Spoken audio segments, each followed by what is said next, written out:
So I'm here to do my top 5-star reads of the year so far. And I'm going to start with my runners up because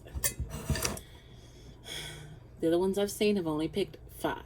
So if you're wondering, I never can pick just 5. I've chosen 7 and 2 runners up. But so my name is Beth. Welcome back to my channel. And let's just go ahead and get running. Same place. I did give it 5 stars. I love this book. The first book I read by this author was called The Lost Village, and I truly loved that book. So I bought this book, and this is about a girl who sees her grandmother's murderer, but the granddaughter has face blindness. I can't remember. Prosopagnosia. I can't say it. She can't, she has face blindness, the inability to recognize familiar people's faces. So she believes that this person is going to come back and kill her. And so it is a translated work. It was translated by Alexandra Fleming, and I did really love this book, and I cannot wait to read more by this author. So that's my first one. And I really, really love Emily Henry, and I started to put her on this list. And so yeah, we're just going to go ahead and say she's not a runner-up. She is my first book. So we're going to say book lovers, and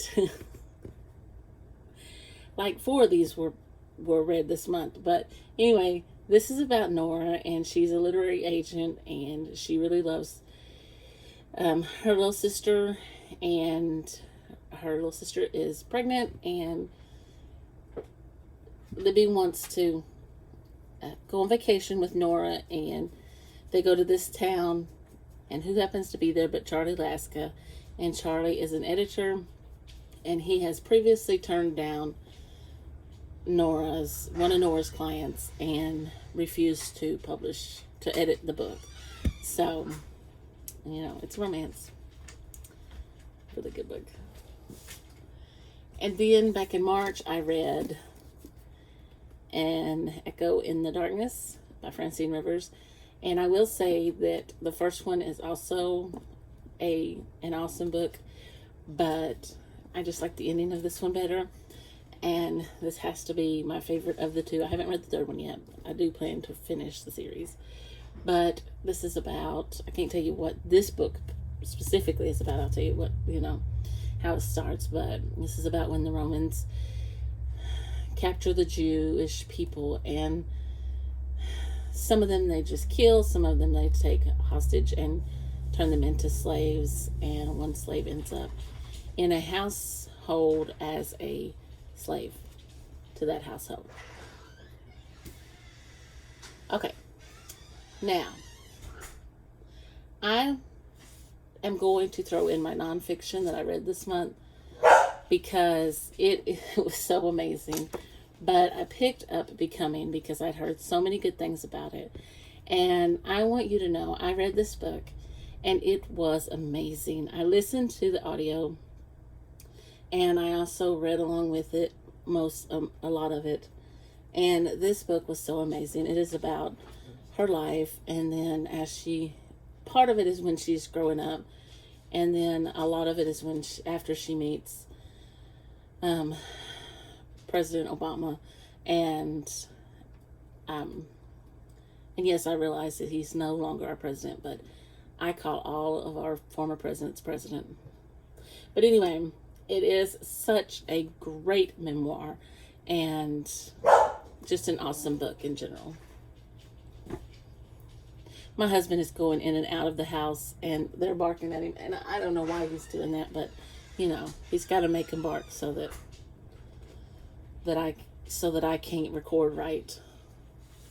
So I had put off reading this book because I didn't know that I was going to like it, because I was kind of, please don't get mad at me, I don't want to have hate, but I was not as into the first in this series as I was all the other books by this author. But when we did well, I didn't do it, but Hannah from Hannah's Recent Reads and Christina from Christina's Chapters did the Sarah J. Maas read along. I did join them for the read of House of Sky and Breath. I stayed away from spoilers from this book, and it was quite difficult, but this was amazing, and it is one of my favorite books of the year. And I really can't tell you what it's about because it is the second in the series. In the first book, I can tell you that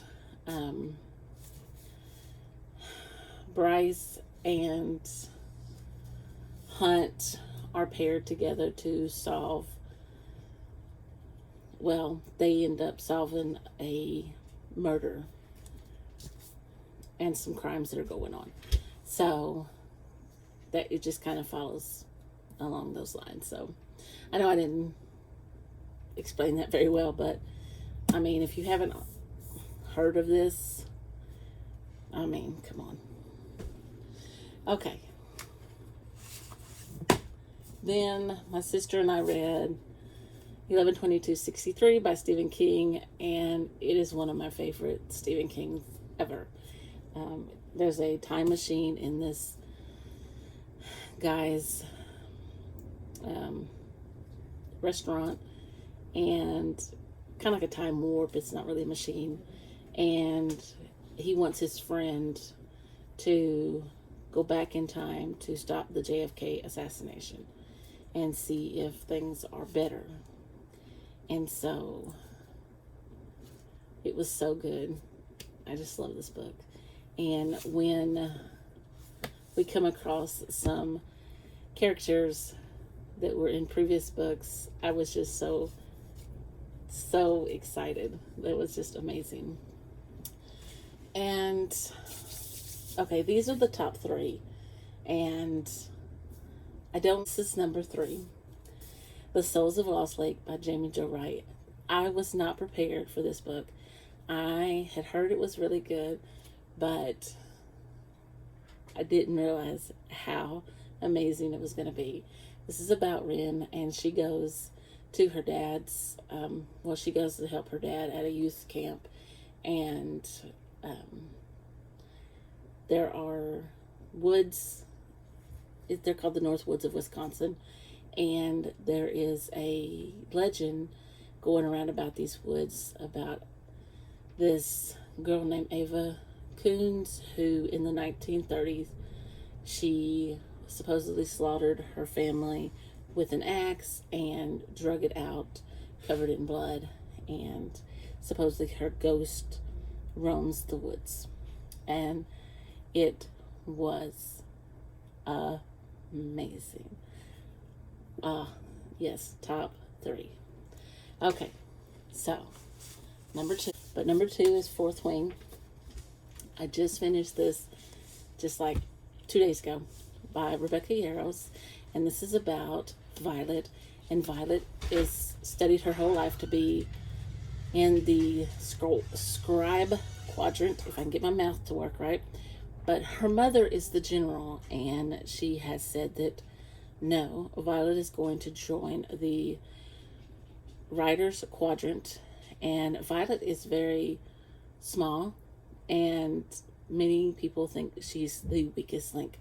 So she has to prove herself over and over. And will she survive? You have to read the book to find out. But it was amazing, and I can't wait for the sequel. And number 1 has to be my favorite author, Riley Sager, with The Only One Left. This book, I just couldn't put it down. And, you know, I could go back and forth between this one and the other 2 and flip them back and forth because that's how close they are. And I could go back and read them all 3 right now. This one I could have picked up and just read back through it immediately after I put it down. But this is about Kit, and she's a home health care aide, and she goes to take care of this lady who lives in this house up here, and it's called Hope's End. And she's taking care of Lenora, and Lenora is supposedly killed her family, her mother and dad, and her sister, but there wasn't enough evidence to convict her, so she got off and she wasn't convicted. So now she has suffered she's suffered some things and cannot get around and do for herself. So she needs Kit there, and Kit wants to know, did she really do it? And so he did an amazing job on this book. I was blown away. I loved it. I tabbed it. I was just, I love this book.